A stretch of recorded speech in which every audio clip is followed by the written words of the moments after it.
Hello, kiddos. Today we're going to continue reading Hello Universe, and today we're going to be reading chapter 15. Okay, so chapter 15 starts on page 105, and it's titled Valencia.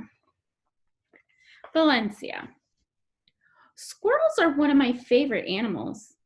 I decide that's going to be my focus today as I cross the woods. I'm going to study the squirrels and feed Sacred, my pet dog. Okay, he's not really my dog, but he may as well be. I take care of him more than anyone else. I guarantee you that. He could be my pet if my parents weren't so anti-dog. They claim they aren't, but they refuse to let me bring Sacred home because they say pets are a big responsibility and they don't want to be the ones taking care of him.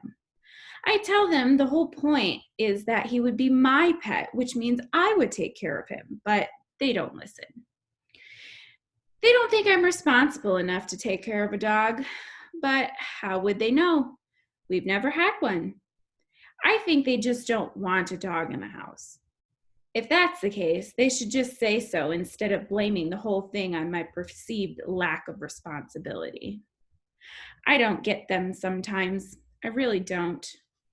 So, because my parents think I don't know how to feed or walk a dog, Sacred is stuck out there in the woods, fending for himself. I take good care of him. I bring him a bowl of food every time I go animal watching, and he always shows up. He's the sweetest dog. You wouldn't know it to look at him, not at first. He's a big dog, and he looks mean, but because he's kind of mangy. I mean, he lives by his wits in the woods, so he isn't exactly wagging his tail for 24 hours a day. But all I had to do was look at his face, and I knew he was friendly. You know how I said meanness shows up in people's faces? It's the same for dogs, too. It's the same for all animals who have eyes, most of the time. Sacred is all black. For some reason, people are more afraid of black dogs than dogs of any other color. Now that I think about it, it's the same for cats, too. I don't know why. Dogs and cats can't exactly control the color of their fur, so why does it make a difference if they were born with black fur or brown fur? It's all hair. People are weird sometimes, I swear. I decide to head into the woods around 10:30. That will give me plenty of time to document squirrel activity in my log, feed Sacred, and get to Kiori's house without rushing. But first I need to swipe a bowl from the kitchen. Every now and then my parents have styrofoam or plastic bowls on hand, but most of the time they don't.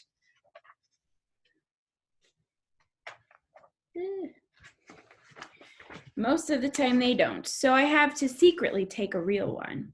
I always pick the ones from my parents don't use so they won't notice, but lately, Mom's been going through the cabinets and I think she suspects something. I can see her mind wandering. What happened to my bowls? Here's the thing. Every time I bring Sacred food in the woods, I plan to return the bowl, wash it, and put it back in the cabinet.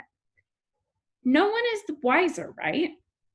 But every now and then, okay, most of the time, Sacred brings the bowl to an undisclosed location, never to be seen again. I know I need a better plan, but I always forget to come up with one, and I don't think about it until I'm about to feed Sacred, like right now, for instance. I make a mental note. Figure out a more creative way to bring food. Maybe I could build a dog feeder and nail it to a tree. But there's no time for that now. I wait until my parents are in the den watching Saturday morning news, which is totally boring and has the worst closed captioning, by the way. And I snatch one of the bowls in a big hurry. I fill it up with cornflakes, 5 slices of bologna, 1 slice of cheese, and a handful of baby carrots. I know it doesn't sound very appetizing. Trust me, it doesn't look appetizing either. But Sacred isn't picky. When you're hungry, you're hungry. Unfortunately, I'm not able to make a simple escape. My mother tugs my shirt before I can get out the door. Where are you going with that? She asks. Outside for breakfast. She looks inside the bowl and raises an eyebrow. That's what you're eating for breakfast? Yes.